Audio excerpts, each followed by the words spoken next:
خدا پاک کا نمونہ زندگی ہماری مخدرات اسلام کے لیے، ہماری بیٹیوں کے لیے، بہنوں کے لیے کامل، اکمل اور مکمل نمونہ ہے۔ مزرعہ تسلیم را حاصل بطول، مادران را اسوائے کامل بطول۔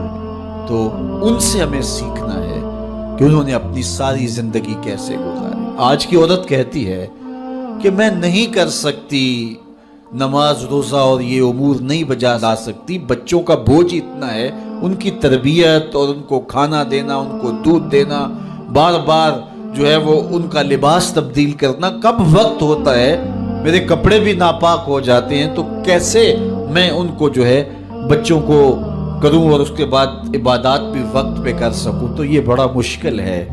وہ حضرت سیدہ کو دیکھیں کہ آپ اپنے کندھوں پہ مشکیزہ بھی اٹھا کے لاتی ہیں، چکی بھی پیستی ہیں، بیٹوں کی تربیت بھی کرتی ہیں، شوہر کی خدمت بھی کرتی ہیں، اور مصلی بچھا کے جب کھڑی ہوتی ہیں تو ساری رات قیام میں، کبھی رکوع میں، کبھی سجدے میں گزر جاتی ہے، اور پھر کہتی ہیں مالک تیری راتیں اتنی چھوٹی ہیں، تیری بندی کا ذوق بندگی ہی پورا نہیں ہوتا، ایک تو رات اتنی لمبی بنا دے جی بھر کے تجھے سجدہ ہی کر سکوں۔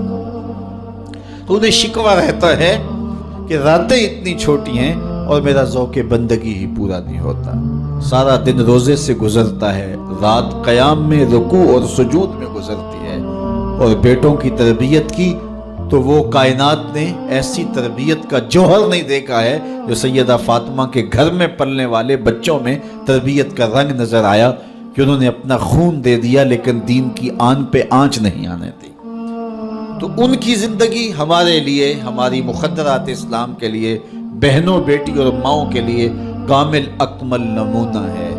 میری بہن، میری بیٹی، تو مغرب کی ٹینو نہیں ہے، تو مشرق کی بیٹی ہے، تو کوئی دیا نہیں ہے کہ جس کو جو چاہے اٹھا کے لے جائے، تو گھر کی رونق ہے، عزت ہے، آبرو ہے، تو سمٹ جائے گی تو معاشرہ پھیل جائے گا، اور تو اگر گھر میں سمٹ کے بچوں کو سنبھال لے گی تو امت بحر و بر پہ قابض ہوگی، لیکن اگر تو گھر کو نہ سنبھالا تو پھر امت کبھی بھی بامراد اور کبھی بھی سرخرو نہیں ہو سکتی۔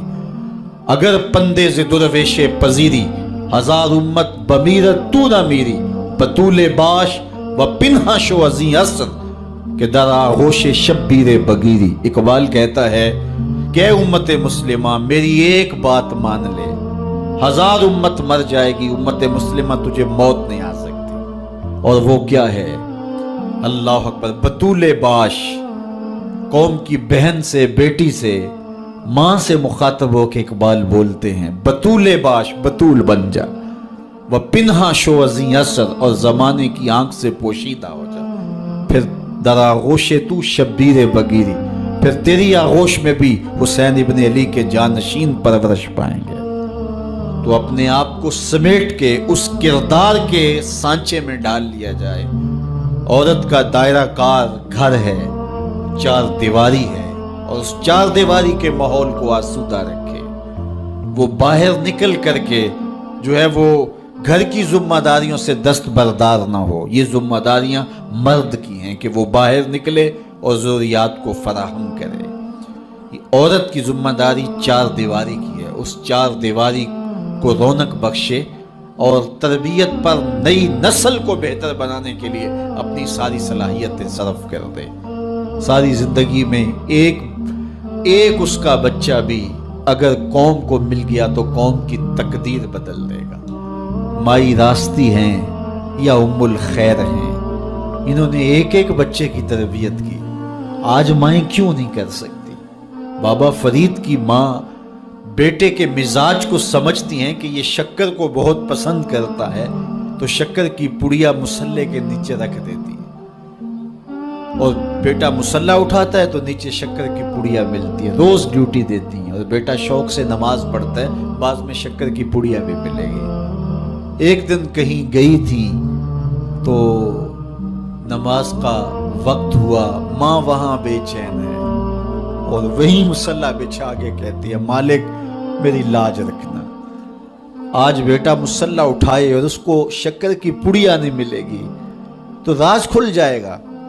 تو بیٹا کہیں بدظن نہ ہو جائے. اس کا گمان یہ ہے کہ مالک اپنی کرم نوازیوں سے یہ پوری مجھے ڈائریکٹ دیتا ہے, درمیان میں کوئی نہیں ہے. اللہ اکبر. خیر ماں واپس پلٹی اور سب سے پہلے تجسس بھری نگاہ سے بیٹے کو دیکھ رہی تھی کہ بیٹا کوئی شکایت تو نہیں کرتا, لیکن فرید بیٹے کے لب پہ کوئی شکایت نہیں تھی. خیر ماں نے پوچھ لیا بیٹا نماز پڑھی تھی؟